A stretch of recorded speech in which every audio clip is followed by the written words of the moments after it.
이거를 저는 초도법 따서 특진서 했거든요. 그래서 교육 지원 내용 3가지는 특진서. 구독, 좋아요 눌러. 안녕하십니까, 허나마코입니다. 오늘은 공지를 해드린 대로 장특법 관련해서 기출분석 영상을 이렇게 만들어 보았습니다. 초수나 재수나 장수나 장특법과 교육과정은 언제나 우리를 괴롭힌 것들이죠. 암기할 양은 엄청 많은데 내용은 뭐 이해도 안 되고 뭐 단순 암기를 해야 되고. 저도 8번의 시험 동안 장특법이 항상 발목을 잡았는데 옛날에 장수했던 그 시절도 기억이 나고 해서 법 관련해서 도움을 드리고자 이렇게 기획을 했습니다. 이걸 들어가기 전에 간단하게 설명을 좀 해드리면 09년부터 20년 최근 것까지 문제가 수록되어 있고 빠진 것도 있을 수 있습니다. 제가 직접 다 편집하고 한 거라서 뭐 사람인지라 저도 실수를 할 수가 있죠. 빠진 거나 틀린 게 있거나 하면 여러분들 알려주시기 바랍니다. 소정을 하면 되니까. 09부터 20년 초특이랑 중특 문제가 있습니다. 유특은 초특이랑 겹치는 부분도 많고 유아 쪽은 뭐 제가 잘 모르는 부분이라. 그리고 이 영상은 플레이 타임이 길긴 할 거지만 배속을 좀 빨리 해서 여러분들이 차를 운전하거나 뭐 잠을 잘 때 자투리 시간에 그렇게 활용을 하시면 좋을 것 같고, 마지막으로 당부를 드리고 싶은 건 법은 절대 몇 시간씩 잡아서 뭐 2~3시간 이상 그렇게 하지 마시기 바랍니다. 그렇게 해도 금방금방 잊어먹어요. 이 빠진 독에 물붓기입니다. 법과 교육과정은 아무리 외운들 계속 빠져나갑니다. 그렇기 때문에 계속 채워 넣어야 돼요. 계속 채워 넣다 보면은 항아리에 물이 찹니다. 그 시간까지 가기 위해서는 굉장히 많은 시간과 노력이 필요하니 안 외워진다고 막 2시간 이상 연달아 하지 마시고 하루에 30분에서 1시간, 짧은 시간에 10분이라도 매일매일 보시기를 추천드립니다. 거두 준비하고 이제 바로 들어가 보도록 할 텐데, 이거를 하기 전에 하나만 더 말씀드리면, 제가 편집한 자료들은 전부 다 공개된 자료들입니다. 따로 제작을 하거나 한 건 아니고 기존에 있던 자료들을 그냥 순서만 맞게끔 편집을 한 거니까 저작권 관련해서 그런 거 전혀 없으니까 뭐 마음껏 배포하셔도 상관이 없을 것 같습니다. 오로지 그냥 제 설명만 이렇게 유튜브로 추가되는 것 뿐이니 서두가 길은 내어 봅시다. 09년 중등 기출입니다. 장특법 시행령은 아시죠? 법과 시행령, 시행규칙 이렇게 3가지가 있는데 이거는 시행령에 관한 내용이고, 정서행동 장애를 지닌 대상자 선정 기준에 해당하는 것을 보기에서 모두 그런 것은, 이걸 보기 전에 이거 먼저 볼까요? 오른쪽에 정서행동 파트는 제가 빨간색으로 표시해놨는데 지또일 전학 이렇게 외웠었거든요. 그래서 지적, 감각적 건강상의로 설명할 수 없는 뒤에 거는 이제 반복이 되니까 생략을 하도록 하겠습니다. 나, 또래나 교사와의 대인관계에 어려움이 있어. 다, 일반적인 상황에서 부적절한 행동이나 감정을 나타내요. 라, 전반적인 불행감이나 우울증을 나타내요. 마, 학교나 개인 문제 관련된 신체적인 통증이나 공포를 나타내요. 이렇게 5가지의 항목이 있습니다. 이 내용을 알아야지 이걸 맞출 수 있겠죠. 이건 뭐 편법인데 앞에 글자 보면 지또일 전학이라 했죠. 지또일, 지또일 전학, 저는 없으니까 이렇게 하면 안 됩니다. 솔직히 편법이에요. 이렇게 하시면 안 되고, 자기가 이제 이게 이미 익숙하다 그러면은 뭐 이렇게 끼워 맞출 수 있는데, 방금 언급은 다 했으니까 기억과 니은은 맞는 말이고, 디귿, 인지 능력에 비하여 언어 수용 및 표현 능력이 낮아 학습에 어려움이 있는 사람, 의사소통 장애에서 이게 나왔던 말이죠. 뭐 뒤에 이거는 뭐 끼워 맞춘 거고. 그래서 디귿은 틀렸고, 리을은 사회적 상호작용과 의사소통에 결함이 있어. 이거는 자폐 쪽 내용인데 그래서 틀렸고, 09년이기 때문에 객관식 시절이라 내용이 기초적이죠. 정답 굳이 찾으면 가나 마봐. 뭐 정답 찾는 게 중요한 게 아니니까 이런 식으로 기출 분석을 하시면 됩니다. 법은 솔직히 기출 분석보다는 많은 내용을 암기를 하는 게 더 중요하죠. 다음으로 9번 문제. 장특법 및 관련 법령에 근거한 특수교육 대상자 선정 및 배치입니다. 선정 및 배치 굉장히 중요하죠. 선정 및 배치 절차에서 보호자 권리에 대한 설명으로 거리가 먼 것은, 이 문제는 굉장히 난이도가 좀 있습니다. 잘 보셔야 됩니다. 일단 1번, 보호자는 특수교육 대상자 학조 배치에 의견을 제시할 수 있다. 이 항목은 화살표로 제가 표시해놨는데 17조를 보겠습니다. 17조 대상자의 배치 및 교육입니다. 17조 2항입니다. 각 조항을 다시 지나갔어요. 다 실어버리면 뭐 기존에 다 자료를 가지고 있는데 혹시나 이거를 출력하신다면 자료가 더 많아지는 것밖에 안 되니까, 그래서 보기에 이렇게 언급된 것만 제가 이렇게 따왔습니다. 17조 2항은 교육장 또는 교육감은 제1항에 따라 대상자를 배치할 때 대상자의 요거 별표 치세요. 장애 정도, 능력, 보호자, 의견 3가지입니다. 3가지. 지금 이 영상을 본 사람들이 기준을 초수로 잡겠습니다. 초수분들이 생전 법을 처음 본다는 그거를 기준으로 삼아서 설명을 드릴게요. 기존에 뭐 법을 좀 잘 아시는 분들은 죄송하지만 뭐 한 번 더 복습한다는 생각으로 타겟을 초수로 잡아서 아주 상세하게 설명을 해드리겠습니다. 그러니까 대상자를 배치할 때 법은 이런 식으로 잘라야 되거든요. 대상자의 장애 정도, 능력, 보호자의 의견 등을 자르고, 종합적으로 판단하여 자르고, 거주지에서 가장 가까운 곳에 배치, 거주지에서 가장 가까운 곳에 배치. 이 말이 굉장히 많이 나올 겁니다. 이 말을 반드시 기억을 하시고, 그리고 아까 제가 말한 3가지 장애 정도, 능력, 보호자, 의견, 이거를 말장난을 해요. 장애 특성, 장애 종별 이런 식으로 말을 섞어버립니다. 제가 방금 말씀드린 장애 특성이나 장애 종별 이런 게 다른 법조항에 있는 말이에요. 이렇게 섞어버리면은 이래놓고 뭐 틀렸다, 아니면 장애 정도, 능력, 장애 특성, 보호자 의견 이렇게 4가지 넣어놓고 틀린 거 찾아라, 찾고 수정해라. 애매하게 알아버리면은 그 문제는 못 맞추죠. 그래서 항상 가지수, 그 가지수에 들어가는 내용 명확하게 암기를 하셔야 됩니다. 아무튼 그래서 9번에 1번은 보호자가 대상자 학조 배치 의견을 제시할 수 있다니까, 네, 보호자 의견 여기 있죠. 그래서 화살표를 제가 해놨기 때문에 1번은 정답입니다. 2번, 심사결정에 이의가 있는 보호자는 행정심판을 제기할 수 있다. 행정심판 이게 뭐냐면은 36조입니다. 법 36조 고등학교 과정 이하의 심사청구 1항을 보시면 대상자 또는 보호자는 다음 각 호의 어느 하나에 해당하는 교육장, 교육감 또는 각급 학교장의 조치에 대하여 이의가 있을 때에는 해당 시군구 특수교육운영위원회 또는 시도 특수교육운영위원회 편의상 투군이라고 하겠습니다. 투군위에 심사청구할 수 있습니다. 심사청구할 수 있는 항목이 4가지가 있단 말이야. 4가지. 반드시 알아두시기 바랍니다. 굉장히 중요합니다. 대상자의 선정, 교육지원 내용의 결정사항. 이거는 대상자 선정할 때 어떠한 교육지원의 내용을 결정할 것이냐, 그 내용이고, 그 다음 학교의 배치 17조, 그 다음 4조 차별, 이거는 많이 들어보셨죠? 이렇게 4가지의 항목에 관해서 이의가 있을 때 심사청구를 할 수 있습니다. 심사청구. 나 이거 이의 있다, 심사청구하겠다, 이런 거죠. 마음에 안 든다고 지금.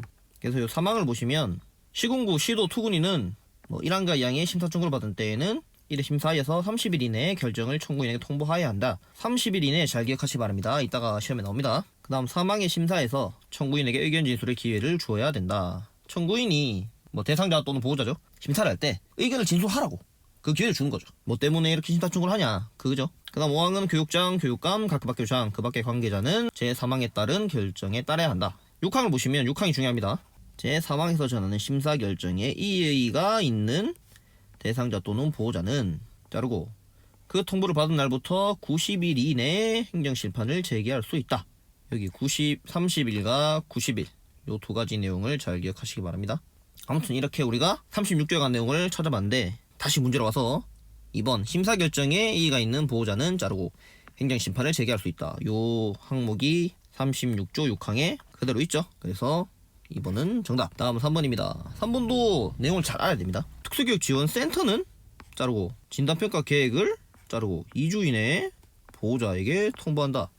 요거는 16조로 보겠습니다. 16조 대상자 선정 절차 및 교육지원 내용의 결정입니다. 그러니까 센터의 역할은 진단평가가 회부된 후 30일 이내 진단평가를 시행해야 한다. 센터는 진단평가를 하는 기관입니다. 진단평가를 해서 교육장, 교육감에게 보고를 해요. 이렇게 보고를 합니다. 보고를 하고 이 보고를 받은 교육장, 교육감이 3번 보겠습니다. 교육장 또는 교육감은 특수교육지원센터로부터 최종 의견을 통지받은 때부터 센터가 교육장, 교육감에게 진단평가에 관한 최종 의견이 나왔습니다. 이렇게 통지를 받아요. 그 다음에 장감이 2주일 이내에 2가지입니다. 대상자로의 선정 여부, 제공하여 교육 지원 내용, 요 2가지를 결정해서 부모 등 보호자에게 서면으로 통지하여야 한다. 문서로 통지를 하는 겁니다.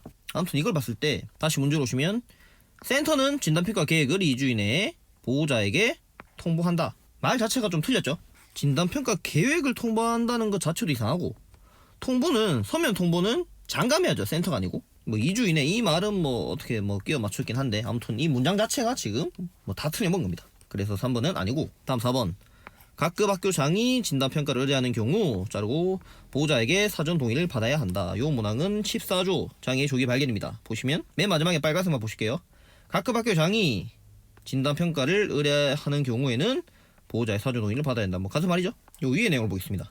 보호자 또는 각급 학교장은 제15조 제1항 각 호에 따른 장애, 이게 뭐냐면 이제 장애 영역별로 굉장히 많잖아요. 지적, 학습, 시각, 청각, 의사 이런 것들이 법적으로 이렇게 분류가 되는 건데, 그거에 따른 장애를 가지고 있거나 장애를 가지고 있다고 의심되는 영유아 및 학생을 발견할 때 장감이 이제 상위 기관이죠. 장감에게 진단평가를 의뢰해야 된다. 그러니까 보호자랑 각각장이 장애를 가지고 있거나 의심이 돼요. 그러면은 장감에게 의뢰합니다. 뭘? 진단평가를. 야 지금 장애 있는 것 같다, 진단평가를 해줬어, 이렇게 의뢰를 한 거죠. 그런데 각각장 혼자 할라 하는데 마음대로 하면 안 됩니다. 보호자의 사전 동의를 받아가지고 진단평가를 의뢰해야 됩니다. 그 내용이에요. 이해 가시죠? 이 문장 자체가 법이 아무리 어렵긴 하지만 이렇게 문구를 이해하고 접근을 하면은 머릿속에 그 상황이 그려지면서 조금 이해가 잘 될 겁니다. 4번은 맞는 말이고, 5번을 보시면 교육장 혹은 교육감, 장감은 아까 제가 2가지 했던 거 기억나십니까? 대상자 선정 여부 및 교육 지원 내용을 자르고 보호자에게 서면 문서로 통지한다. 요 내용이 16조 3항. 교육장 또는 교육감은 대상자 선정 여부, 교육지원 내용, 보호자 소명 통지 이렇게 있죠. 이것만 알 게 아니고 요 사망의 내용을 다 알아야겠죠. 여기서 마지막으로 언급드리면 교육지원 내용, 이게 굉장히 중요합니다. 가지수를 기억을 하십시오. 특수교육, 진로 및 직업교육, 특수교육 관련 서비스 등 3가지입니다. 이거를 저는 초도법 따서 특진서를 했거든요. 특수교육 관련 서비스 이렇게 말하면 기니까 그냥 서비스 이렇게 말했고, 그래서 교육지원 내용 3가지는 특진서 3가지입니다. 요 3가지를 기억을 하시고 이렇게 9번을 분석해봤습니다. 14번입니다. 장특법 및 관련 법률에 근거한 순회교육의 설명으로 옳은 것을 보기 위해서 모두 고른 것은 순회교육 굉장히 중요하죠. 시험에 단골로 기출되는 것들입니다. 아주 중요합니다. 그러니까 법이 우리가 38조까지가 있는데 그 내용이 다 나오는 게 아니에요. 특수교사가 알아야 될 내용들이 있고, 그 외에 뭐 실태조사, 그러니까 겉핥기식으로 그 정도 알아야 되는데 깊게 들어가면 뭐 당의 뭐 위원이 어쩌고저쩌고 뭐 그런 내용까지는 우리가 암기를 안 하거든요, 솔직히. 수험생 입장에서 물론 우리가 실무에서는 그런 걸 뭐 쓰이고, 뭐 관리자들, 교감 교장분들이나 뭐 장학사, 센터 이런 데서는 쓰이겠지만, 시험 친 입장에서는 우리가 모든 내용을 다 볼 필요는 없다. 선택적으로 보시고 그 선택한 것을 집중적으로 보시고 법은 이렇게 공부를 하시기를 바랍니다. 자, 기억. 특수학교 및 특수교육 지원센터에 특수교육 교원을 배치하여 순회교육을 실시한다. 이거는 법 25조 순회교육을 보겠습니다. 주체, 교육장 또는 교육감입니다. 주체 아주 중요합니다. 교육장 또는 교육감은 일반 학교에서 통합교육 중요합니다. 일반 학교에서 통합교육을 받고 있는 특수교육 대상자를 지원하기 위하여 자르고 일반 학교 및 특수교육 지원센터에 특수교육교원 및 특수교육 관련 서비스 담당 인력을 배치하여 순회교육을 실시해야 한다. 이거를 외울 때 팁이 내용이 길잖아요. 이거를 잠깐 자르고 일반 학교 통합교육 받고 있는 대상자 지원하기 위하여 자르고, 자 보세요. 일반 학교에 특수교육교원 이렇게 묶어버리고 특수교육 지원센터에 서비스 담당 인력 이렇게 묶어버리고, 저는 이렇게 했거든요. 그러니까 일반 학교 특수교육 교원 이렇게 하고 센터에 서비스 담당 인력 배치, 이런 식으로 암기를 했습니다. 조직화를 한 거죠. 이렇게 서로 묶어가지고 그냥 줄거로 다 외워버리면 헷갈려요, 순서가. 그래서 이렇게 하니까 좀 나았고, 암기할 때 이제 팁이거든요. 그런데 기억을 보시면 특수학교 및 센터에 특수교육 교원을 배치하여 순회교육을 실시한다. 아니, 특수학교에 선생님들이 교과가 뭡니까? 다 특수해요. 이미 배치가 되어 있는데 뭐 또 배치를 합니까? 말이 안 맞죠? 그래서 특수학교가 아닌 일반 학교죠. 일반 학교 및 센터에 특수교육 교원 플러스 누가 있죠? 서비스 담당 인력. 이렇게 제가 질문을 딱 하면 스페이스 누르세요. 스페이스 눌러가지고 하면서 생각을 해보고 다시 재생해서 자기가 생각한 게 맞는지 이렇게 점검을 하시면 됩니다. 얼마나 좋습니까? 이거 유튜브 시대가 이거. 저 때는 유튜브 없어가지고 이거 직강 듣고 맨날 혼자서 못 보다가 폰 만지고 자고 코인 노래방 가가 노래 부르고, 좋은 시대에서 공부하고 있습니다. 여러분들은 감사하게 생각하세요. 다음 니은 순회교육의 수업일수 중요합니다.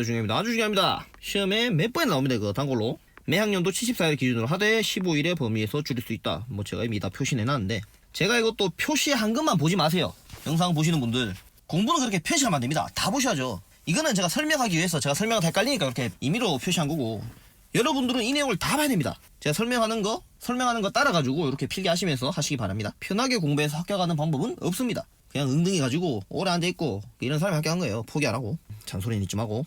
20조 순회교육 운영입니다. 요거는 시행령입니다. 시행령. 순회교육의 수업일수는 별표 매 학년도 150일 기준. 매 학년도입니다. 매 학기도 아니고 합기도 말고 학기도. 발음이 좀 구리죠. 매 학년도 150일 기준으로 하여 별표 각급 학교의 장, 각 학장입니다. 각 학장. 이거를 교육감으로 말장난해요. 교육장, 교육감. 일반 학교장은 될까요, 안 될까요? 일반 학교의 장은 됩니다. 문제 상황에 맞춰가지고. 그러니까 순회를 우리가 일반 학교에 가잖아요. 문제 보면 나옵니다. 이게 순회교육 수업 일수인데 일반 학교의 장이라고 그렇게 나와요. 그거 나왔다고 해가지고 내가 본 거는 저 각 학장인데 틀렸어요. 각 학장이지? 이러면 틀린 겁니다. 주의하셔야 돼요. 말을 구분하셔야 됩니다. 각급 학교의 장이 학교의 급이 있잖아요. 초등학교, 중학교, 고등학교, 일반 학교 이런 식으로 그거를 토탈해가지고 각급 학교라고 부르는 겁니다. 각급 학교라고 특별히 학교 이름이 아니고, 초수분들은 모르실 수 있으니까. 그래서 문제를 잘 보시고 판단을 해야 되죠. 각 학장이 정하되 자르고, 자 별표 치세요. 별표 칠게 굉장히 많네요. 순회교육을 받는 특수교육 대상자의 상태 자르고, 교육과정 운영상 필요한 경우 자르고. 몇 가지입니까? 2가지죠. 자, 2가지 뭐라고 했죠? 첫 번째로, 두 번째로. 오케이. 틀렸으면 다시 뒤로 가가지고, 이렇게 2가지 경우에는 지도 감독 기관의 승인을 받아 이것도 별표. 이것도 일반 교사의 승인, 특수교사의 승인, 뭐 이런 식으로 교사 집어넣고 많이 틀리긴 하겠죠. 보호자의 승인 이러면 틀리겠죠. 지도감독기관의 승인을 받아 30일의 범위, 별표 치세요. 30일의 범위에서 줄일 수 있다. 여러분, 법은 패턴이 있습니다. 이렇게 숫자 가지고 장난을 쳐요. 수업일수는 매 학년도 며칠이죠? 150일이고 줄일 수 있습니다. 줄일 수 있는데 지도감독기관의 승인을 받아 며칠? 30일입니다. 2주일 이런 거 아니에요. 그래서 문제를 지금 보시면 다시 니은 순회교육의 수업일수는 매 학년도 74일을 기준으로 하되 틀렸죠. 74일이 아니고 얼마입니까? 150일이죠. 하되 15일의 범위에서 줄일 수 있다. 15일 아니죠. 며칠이죠? 30일. 오케이. 이렇게 틀린 걸 찾고 자기가 수정을 할 수 있어야 됩니다. 니은까지 해결됐고. 디귿. 순회교육 대상자를 위하여 의료기관 및 복지시설 등의 학급을 설치 운영할 수 있다. 이 문항은 어디냐? 25조 4항입니다. 화살표를 따라가 보세요. 주체는 장감이죠. 장감은 제3항에 따른 순회교육 실시를 위하여 자르고 의료기관 및 복지시설 두 가지입니다. 두 가지. 가지 수 항상 기억하세요. 두 가지 등의 학급을 설치 운영하는 등 필요한 조치를 강구해야 된다. 순회교육 파트는 다 보셔야 됩니다. 전부 다. 디귿은 맞고. 리을. 일반 학교에서 통합교육을 받고 있는 특수교육 대상자를 지원하기 위하여 순회교육을 실시해야 한다. 요거는 순회교육. 장감은 일반 학교에서 통합교육을 받고 있는 대상자를 지원하기 위하여 순회교육 실시하는데 요 배치 네 가지 구분하라 했죠. 일반 학교는 무슨 교원? 특수교육 교원. 센터는 서비스 담당 인력. 이런 식으로 끼워 맞춰서 암기를 하시면 편합니다. 13번입니다. 옳은 것을 찾아라. 1번 전공과와 만 3세 미만의 장애 예약 교육은 무상 의무로 한다. 무상 의무는 솔직히 이때 이후로는 거의 안 나왔어요. 안 나왔다고 해서 안 보면 안 되죠. 언제 나올 줄 모릅니다. 편하게 공부하지 말아야죠. 요거는 3조 의무교육 보시면 되는데 앞에 내용은 읽어보시고 전공과와 만 3세 미만의 장애 예약 교육은 무상으로 한다. 의무교육은 뭐냐면 의무교육은 그러니까 대상자에 한해서 유치원, 초등학교, 중학교, 고등학교 과정의 교육은 의무교육으로 하고 전공과 만 3세 미만의 장애 영아 교육은 무상으로 한다. 의무 무상 이렇게 구분하시면 되고 2번 개별화 교육 지원팀은 매년 대상자에 대한 개별화 교육 계획을 작성하여야 한다. 시행규칙 제4조입니다. 개별화 교육 지원팀의 구성 등 요거는 2항을 볼게요. 개별화 교육 지원팀은 IP팀을 할게요. IP팀은 매 학기의 시작일로부터 30일 이내에 IP 계획을 작성해야 된다. 그래서 니은을 보시면 매년이 아니고 뭐죠? 매 학기입니다. 매 학기. 이거 정말 단골로 많이 나옵니다. 별표 치시고. 법은 이렇게 말 하나를 바꿔요. 학기를 매 학년 이런 식으로 바꿔버리고 숫자를 바꿔요. 30일을 2주일 이내 14일 이내 이런 식으로 바꿔버리고 아무튼 매 학기 대상자에 대한 개별화 교육계획을 며칠 이내 하죠? 30일 이내. 그렇죠. 30일 이내에 작성해야 된다. 뒤에 엄청 나올 겁니다. 한번 고등학교 과정 이하의 각급 학교장은 자르고 주체가 지금 이렇게 나왔습니다. 진로 및 직업교육을 지원하기 위하여 직업자료를 및 자립생활료를 실시한다. 요 3번의 내용이 굉장히 많아요. 23조입니다. 진로 및 직업교육의 지원. 주체 중학교 과정 이상의 각급 학교의 장. 틀렸죠? 3번은 고등학교 과정 이상이라 했습니다. 이런 식으로 학교를 바꿔버렸네요. 틀렸고 중학교라 수정을 해야겠죠? 다시 해설로 와서 이 부분 자르고 대상자의 특성 및 요구에 따른 자르고 진로 및 직업교육을 지원하기 위하여 중요합니다. 대상자의 특성 및 요구. 이것도 말장난 하거든요. 법이랑 교육과정 섞어서 문제가 나옵니다. 그러니까 공통으로 대상자의 특성 및 요구 이게 공통으로 들어가는 부분을 가로 열고 기역으로 해놓고 다음 중 기역에 공통으로 들어갈 말을 쓰시오 하면은 대상자의 특성 및 요구 이런 식으로 문제가 나오거든요. 잘 보시고 외우시고 뒤에 내용이 굉장히 많습니다. 잘 보세요. 진로 및 직업교육을 지원하기 위하여 자르고 초도법 직고사입니다. 직업평가, 직업교육, 고용지원, 사후관리 이 네 가지를 합쳐서 직업재활훈련이라고 하고 및 일상생활 적응훈련, 사회적응훈련 등 자립생활훈련. 그러니까 훈련이 지금 두 가지입니다. 직제, 자생. 직제는 네 가지입니다. 직직고사, 자생은 다 그냥 말로 줄줄 해버리면 너무 많습니다. 그래서 이게 초도법을 했고 직제, 직업재활훈련은 직직고사, 직업평가, 직업교육, 고용지원, 사후관리. 자생, 자립생활훈련은 일상생활 적응훈련, 사회적응훈련 이거를 실시를 해라. 그리고 마지막에 나오는 게 대통령령으로 정하는 자격이 있는 진로 및 직업교육을 담당하는 전문 인력을 두어야 된다. 전문 인력 관련해서도 시행령이 아마 다뤄질 건데 23조가 굉장히 내용이 많습니다. 내용이 많기 때문에 구분을 잘해서 이렇게 암기를 하셔야 됩니다. 13번은 주체가 틀렸기 때문에 틀린 거고 4번 관련 서비스에는 자르고 상담 지원, 가족 지원, 치료 지원, 보조학기기 지원, 학습 보조기기 지원, 통학 지원 및 정보 접근 지원 등이 포함된다. 굉장히 많죠. 요거를 어떻게 암기하냐. 자, 2조입니다. 2조에 보시면 특수교육 관련 서비스란 목적, 대상자의 교육을 효율적으로 실시하기 위하여, 이게 목적입니다. 혹시나 관련 서비스를 제공하는 목적을 써라. 그럼 이걸 써야 되죠. 이런 문제가 나오진 않았는데 나올 가능성이 충분히 있죠. 이런 거를 대비를 하시면서 법이든 교육과정이든 전공이든 교육학이든 항상 이게 나중에 이런 식으로 문제가 나올 수도 있겠다. 예상을 하면서 공부를 하시면은 더 깊고 심화되게 공부를 할 수 있습니다. 다음, 필요한 인적 물적 자원을 제공한 서비스로서 저는 이렇게 외웠습니다.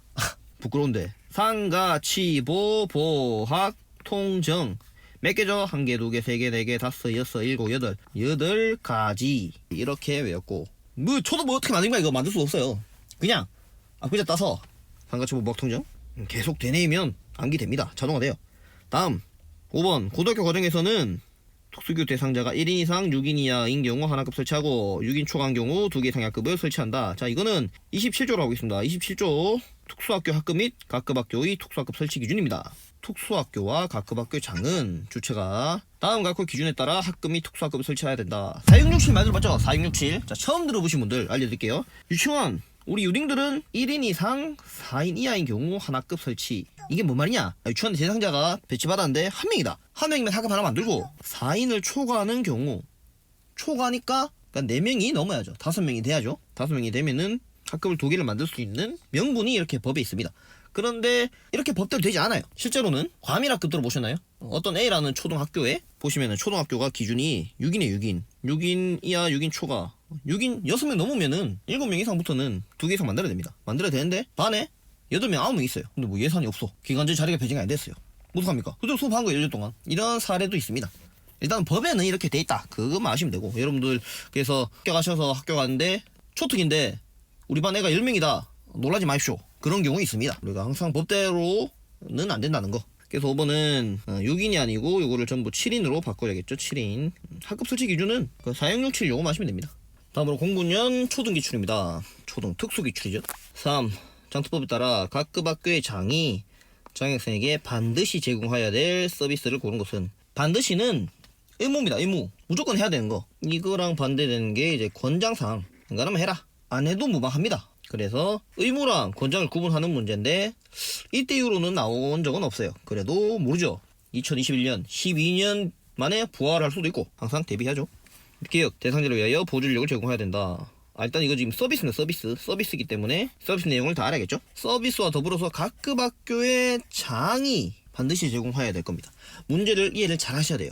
기획 보조인력은 28조 서비스의 사망 보시면 각급 학교 장은 대상자를 위하여 보조 인력을 제공해야 된다. 맞죠? 오케이. 니은 대상자의 생활 지도 및 보호를 위하여 기숙사를 설치 운영하여야 한다. 자, 기획도 하여야 한다인데 뭐 맞고, 니은은 보시면 6번입니다. 서비스 6항에 보면 각급 학교 장 주체는 맞죠? 대상자의 생활 지도 및 보호를 위하여 목적도 맞습니다. 그 다음 기숙사를 설치 운영할 수 있다. 반드시가 아니죠. 할 수 있다기 때문에 해도 되고 안 해도 돼요. 뭐 상황에 맞게 해야죠. 학교의 여건에 맞게. 그렇기 때문에 니은은 틀렸습니다. 하여야 한다가 아니고 수정을 하면 할 수 있다. 디귿 대상자와 가족에 대하여 가족 담당 등의 가족 지원을 제공해야 한다. 자, 주체가 교육감입니다. 교육감은 대상자 가족에 대하여 가족 담당, 부모 교육 등의 가족 지원 두 가지입니다. 기억하시고. 이건 뭐가 틀렸죠? 그렇죠. 주체가 교육감입니다. 문제는 뭐예요? 각급 학교의 장이 제공해야 될 건데 교육감이 튀어나왔죠. 그래서 디귿은 틀렸습니다. 내용은 맞지만 주체가 다르죠. 리을 대상자가 필요한 경우에는 물치작치, 물리치료, 작업치료 두 가지 기억하십시오. 치료 지원을 제공해야 된다. 이것도 마찬가지. 2항을 보시면 주체가 교육감이죠. 내용은 동일합니다. 문제와. 그래서 치료 지원도 틀렸고. 미음 보시면 대상자 교육을 위하여 필요한 장애인 중 각종 교구, 각종 학습기, 보조공학 기기 등의 설비를 제공해야 된다. 요 내용은 4항 보시죠. 4항 각급 학교 장 주체는 맞습니다. 대상자 교육을 위하여 내용 똑같습니다. 자, 설비가 몇 가지입니까? 장애인용 각종 교구, 각종 학습 보조기, 보조공학 기기 3가지입니다. 3가지. 요 3가지의 설비 반드시 기억을 하십시오. 주체는 각급 학교의 장입니다. 그래서 난이도가 굉장히 좀 있는 문제, 좋은 문제. 어중이 떠중이처럼 공부하면은 이런 거 틀립니다. 다음 13번 대상자 선정 배치와 교육 지원에 관한 내용이다. 선정 배치와 교육 지원. 말도 맞는데? 기임 입증 바른 거 쓸고 올라라. 자, 문제를 보겠습니다. 진이의 어머니는 진이가 장애를 가지고 있다고 의심되어 의심이 됐다. 아까 뭐 의심 관련해서 얘기 나왔죠? 교육 장에게 진단평가를 의뢰하였다. 아까 장감이라 했죠. 지금 야는 초등학생입니다. 문제가 이제 초등 문제라서 초등학생이니까 교육장에게 의뢰를 하는 거겠죠. 교육장과 교육감 구분하시기 바라고, 이 문제를 분석 잘 하셔야 됩니다. 뒤에 연결된 문제들이 많기 때문에. 보호자가 장감에게 의뢰를 했어요. 그 다음에 장감이 센터에 회부합니다. 기억, 즉시 센터에 회부하여 진단평가를 실시하고, 요거는 14조 장애 발견 보시면은 나오죠. 장감이 진단평가 의뢰받은 경우 즉시 센터에 회부하여 진단평가 실시, 진단평가 결과 보호자에게 통보. 14조 조기 발견의 사항 내용입니다. 기억은 맞죠? 진단평가 결과를 어머니에게 통보를 했습니다. 14조 내용이 그대로 있죠. 니은, 교육장은 센터로부터 최종 의견을 통보받은 후, 요거는 16조입니다. 16조의 대상자 선정 절차 및 교육 지원 내용 결정해 보시면 16조 3항에 장감은 센터로부터 최종 의견을 통지받은 때부터, 다음 D급 보시면 운영위원회의 심사를 거쳐, 요거는 15조 대상자 선정해 보시면 운영위원회가 시도 시군구 있는데 아무튼 이렇게 운영위원회 심사를 거쳐서 10일째 되던 날 진위를 대상자로 선정을 했습니다. 자, 순서 다시. 보호자가 장감에게 의뢰합니다. 그 다음에 센터로 즉시 회부해요, 진단평가를. 그 다음 센터가 다시 장감한테 보고를 합니다. 보고를 할 때 대상자 선정 여부랑 교육 지원 내용, 요거에 관해서 의견을 작성해서 보고를 합니다. 자, 두 가지. 대상자 선정 여부, 교육 지원 내용. 두 가지를 가지고 최종 의견을 전달해요. 그럼 장감이 요거를 보고 보호자에게 통보를 하는데, 이때 통보하기 전에 투군이가 들어갑니다. 투군이가 심사를 해요. 투군이 심사를 거쳐가지고 대상자를 선정한 거를 가지고 장감이 의뢰하는 거죠. 이해가십니까? 보호자가 장감에게 진단평가 의뢰하고, 장감은 센터로 다시 보내고, 센터는 대상자 선정 여부, 교육 지원 내용 결정해서 장감에게 다시 보고하고, 요 장감은 투군이랑 같이 심사를 해가지고 투군이 심사 오케이 떨어지면은 보호자에게 서면으로 통보를 합니다. 지금 간략하게만 이렇게 설명했는데, 요 시스템을 알아야지 이 문제를 풀 수 있습니다. 그래서 다시 본문 보시면, 그리고 선정 결과를 지인이 어머니에게 통보한 후 지인이를 집에서 가장 가까운 초등학교에 배치하였다. 가장 가까운 곳에 배치. 요거는 이따 시험에 나올 건데 그때 보시고. 리을, 교육장은 지인이를 위하여 IP팀을 구성했다. IP팀 구성 시행규칙 4조입니다. 자, 주체가 지금 법에는 각급 학교장입니다. 각급 학교장은 매학년 시작일로부터 몇 주 이내죠? 2주 이내에 각각의, 중요합니다, 각각의 대상자에 대한 자르고 IP팀을 구성하여야 한다. 문제는 교육장이죠. 교육장을 틀렸고 이걸 바꾸면 뭐죠? 각각장이죠. 미음, 매 학년 시작일로부터 30일 이내에 개별 교육계획을 작성하도록 하였다. 4조 2항 보겠습니다. IP팀은 매 학기 시작일로부터, 매 학기입니다. 문제는 매 학년이죠. 이렇게 학년 학기를 바꾼다고요. 말장난합니다. 그래서 법을 완벽하게 알아야 됩니다. 학년 요걸 수정하면 매 학기 시작일로부터 30일 이내에 개별화 교육계획을 작성을 합니다. 누가 작성합니까? 개별화 교육지원팀입니다. 팀. 그래서 정답은 가나다. 이거는 가나다라마, 요거를 맞고 틀리고를 찾는 게 아니고 이 문장 전체를 내가 이해하고 있어야 됩니다. 이 흐름 자체를. 보호자, 장감, 센터, 장감, 투군 심사, 보호자, 진단평가 과정을 이렇게 이해를 해야 됩니다. 요거는 장특법 자료를 보시면 이해가 더 잘 되니까 저는 이렇게 간단하게 언급을 했고, 공군형까지만 이렇게 해봤는데, 이건 간단하게만 하면 정말 10분 만에 가능한데, 제가 상세 하나하나 다 초수생들을 기준으로 하다 보니까 시간이 굉장히 좀 오래 걸리네요. 그래도 이렇게 한번 해놓으면 여러분들 적어도 이 법을 암기하는 데 있어서는 크게 어려움이 없을 거니까 정확하게만 이해만 하고 기출 분석하시면은 도움이 많이 될 거라 생각합니다. 2010년부터는 조금 속도를 내서 더 해보도록 하겠습니다. 일단 좀 쉴게요. 힘드네요.